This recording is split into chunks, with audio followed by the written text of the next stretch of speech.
કડાણા ડેમમાંથી પાણી છોડાતા મહીસાગર નદી તોફાની બની। ખેડાના વળાક બોરી વિયરમાંથી 3.25 લાખ ક્યુસેક પાણી છોડી મહીસાગર નદીમાં ઘોડાપૂરની સ્થિતિ સર્જાઈ। મહીસાગર નદીનું જળસ્તર વધતા ખેડા જિલ્લાને વડોદરા જિલ્લાને જોડતા ગળતેશ્વર મહાદેવ મંદિર પાસે આવેલા બ્રિજ પર પાણી ફરી વળ્યું। આ તરફ મહીસાગર નદીનું જળસ્તર વધતા ખેડા અને આણંદ જિલ્લાના નદી કાંઠાના વિસ્તારોને સાવચેત કરાયા।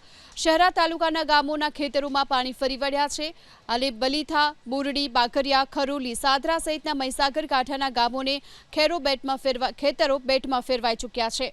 ખેતરમાં નદીના પાણી ફરી વળતા તમાકુ, ડાંગર, મકાઈ, શાકભાજી, ઘાસચારાના પાકને નુકસાન પહોંચ્યું। વડોદરાના સાવલી તાલુકામાંથી પસાર થતી મહીસાગર નદી બે કાંઠે વહી રહી છે। નદીમાં પાણીની ભારે આવકથી સાવલીના ડેસરના ગળતેશ્વર બ્રિજ સુધી પાણી પહોંચ્યા। બ્રિજને બંધ કરાયો। સાવચેતીના ભાગરૂપે એનડીઆરએફની ટીમને તૈનાત કરાઈ। મહીસાગર નદી કાંઠાના કનોડા, પોઈચા, લાછનપુર, ભવાનીપુરા, ભાદરવા, ખાંડી અને પોઈચા સહિતના ગામોને એલર્ટ કરવામાં આવ્યા છે। તો આ તરફ વડોદરાના પાદરાના મુજપુર ગંભીરા બ્રિજ પાસેથી પસાર થતી મહીસાગર નદી બે કાંઠે વહેતી જોવા મળી।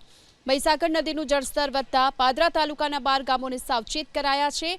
ધારાસભ્ય ચૈતન્યસિંહ ઝાલાએ પણ ડબકા ગામની મુલાકાત લીધી। આગેવાનો સાથે નદી કાંઠાની મુલાકાત લીધી। વડોદરા જિલ્લાના સિંદરોટ ગામમાં પણ મહીસાગર નદીના પાણી ઘૂસ્યા। મહીસાગર નદીના પાણીથી અનેક મકાનો પાણીમાં ગરકાવ થયા છે અને ગામમાં આવેલ મહીસાગર માતાનું મંદિર પણ પાણીમાં ગરકાવ થયેલું જોવા મળ્યું। ગ્રામજનોને પણ સાવચેતીના ભાગરૂપે પોતાના પશુઓને સુરક્ષિત સ્થાન પર ખસેડી લીધા।